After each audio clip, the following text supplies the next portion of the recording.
Makan bergizi gratis ini adalah program yang bagus ya, karena tujuannya memang ideal banget, meningkatkan kualitas gizi anak-anak Indonesia yang memang harus kita akui bahwa tidak semua anak-anak Indonesia itu mendapatkan asupan gizi yang seragam. Ya, karena memang masyarakat kita juga secara kemampuan ekonomi, sosial ekonomi juga belum merata. Jadi ada yang mampu, kurang mampu, dan sangat mampu atau lebih dari mampu. Nah, ini memang tujuannya untuk pemerataan gizi buat anak-anak Indonesia yang ke depan itu bisa meningkatkan kualitas SDM kita secara nasional. Ya, tujuannya memang karena anak-anak yang sekarang ini mendapatkan program makan bergizi gratis ini, 20 tahun ke depan mereka akan menjadi pemimpin-pemimpin Indonesia.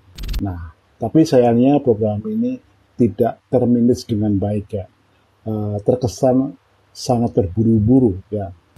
Ya, paling gampang kalau kita perhatikan adalah biaya untuk makan bergizi gratis ini. Pada awalnya dianggarkan 15.000 per anak, tapi kemudian turun menjadi 10.000. Nah, yang kedua, dukungan anggaran dari APBN pun ternyata juga belum siap ya. Kabarnya sekarang ini baru dianggarkan sekitar 77 triliun. Itu pun kalau dilaksanakan program ini sampai bulan Juni, jadi kira-kira 1 semester dari Januari sampai bulan Juni sudah habis. Terus nanti gimana pada bulan Juli dan bulan-bulan berikutnya? Nah, yang ketiga, penetapan harga makanan 10.000 itu kan juga sifatnya sangat dipaksakan. Karena sebenarnya kan harga barang makanan itu setiap daerah di Indonesia itu berbeda. Misalkan di Jakarta dengan di Sumatera atau di Papua, di kawasan Indonesia Timur. Karena kayak di Papua itu kita belanja makanan di warteg ya, istilahnya warung-warung aja, 10.000 itu nggak dapat. Bisa jadi juga di wilayah-wilayah lain, misalkan di kawasan Sulawesi, Kalimantan, atau di sebagian wilayah Sumatera. Ya bisa jadi harga 10.000 itu kita bisa mendapatkan makanan yang layak hanya di Pulau Jawa. Mungkin juga Jawa pun tidak merata ya. Misalnya kalau di Jakarta itu juga sulit. Tapi mungkin kalau di Jawa Tengah, Jawa Timur itu masih bisa. Nah, ini sebenarnya persoalan yang harus dipikirkan dengan sungguh-sungguh. Jangan sampai ini nanti menjadi beban dari program ini. Nah, yang kedua adalah kendali mutu atau istilahnya standar quality dari menu makanan ini juga kayaknya nggak seragam gitu loh. Makanya muncul kasus kayak keracunan yang ada di Sukoharjo, Provinsi Jawa Tengah beberapa hari yang lalu. Yang ketiga juga variasi menu. Banyak anak yang mengeluh bahwa menu-menu yang diberikan itu tidak sesuai dengan selera mereka. Nah, inilah pentingnya ya, harus melibatkan ahli gizi, ahli yang pintar mengelola packaging makanan ya. Karena selera anak-anak itu kan berbeda dengan selera orang tua. Anak-anak itu punya daya tarik terhadap makanan tertentu. Yang ketiga yang perlu diperhatikan, harusnya makanan ini juga mengacu pada makanan-makanan lokal ya, tidak perlu diseragamkan. Misalkan kayak di wilayah Maluku itu kan banyak istilahnya yang makanan yang punya nilai gizi tinggi itu adalah ikan gitu kan. Kemudian kalau di Sumatera Barat berbeda lagi, di Papua berbeda lagi. Nah, ini perlu dipikirkan juga ya. Jangan istilahnya disamaratakan 10.000 di semua tempat. Tapi yang jelas 10.000 itu sulit untuk bisa diimplementasikan dalam bentuk menu makanan yang berstandar gizi 4 sehat 5 sempurna. Tapi yang menarik, belakangan ini muncul sebuah himbauan agar masyarakat atau pihak-pihak tertentu itu ikut membiayai program makan bergizi gratis ini. Ketua DPD kemarin mengatakan bahwa sebaiknya makanan bergizi gratis ini didukung atau mengambil dana dari dana zakat. Tapi ada yang mengatakan kan dana zakat itu untuk orang miskin gitu kan.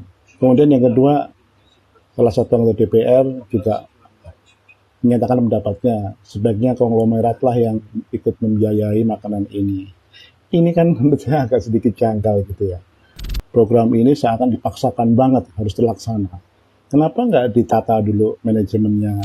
Karena kalau mata rantai pasokannya bagus, ada pengendalian mutu untuk makanan ini, tentunya semuanya bisa diatur dengan baik. Ya, kalau yang sekarang ini terjadi adalah seakan asal-asalan lah. Ya, asal murah ya, asal ada gitu kan. Jadi akhirnya apa? Menu yang disajikan ke anak-anak itu jauh dari menarik ya. Karena kalau orang makan itu kan menariknya juga penting gitu loh. Nggak cuman asal ada gitu ya. Ya ini harus dipikirkan gitu loh.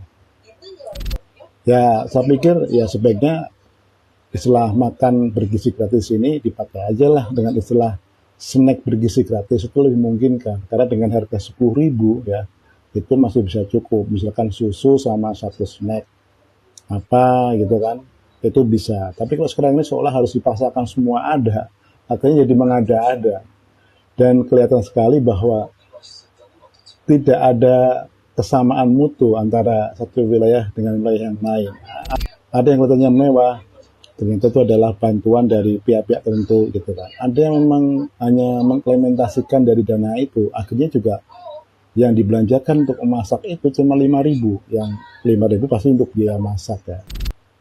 Karena untuk memasak itu juga butuh biaya. Yang pertama adalah orang, kemudian energi yang dipakai untuk masak itu kan juga harus dihargain. Itu juga harus dihargain. Kemudian soal packaging juga ada harganya kan. Semakin murah packaging itu juga biasanya terbuat dari bahan yang tidak ramah lingkungan. Justru akan membahayakan anak-anak. Ini mestinya harus dipikirkan dalam-dalam ya, supaya tidak ada terjadi namanya miss-miss yang tidak perlu gitu lah.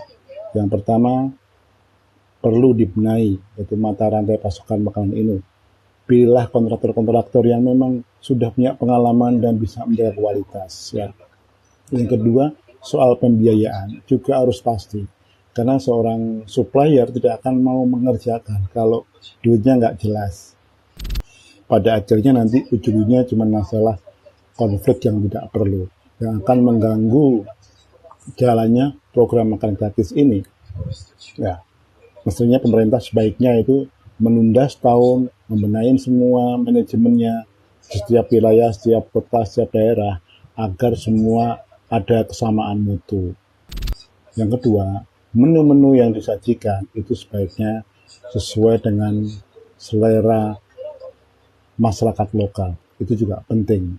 Daripada kita masakan menu yang tidak populer, terus kita pasarkan anak-anak suruh makan, justru akan berakibat sangat fatal ya. Anak-anak nggak mau makan, akhirnya apa? Makanannya itu terbuang dengan sia-sia. Ya, semoga apa sebagian bermanfaat.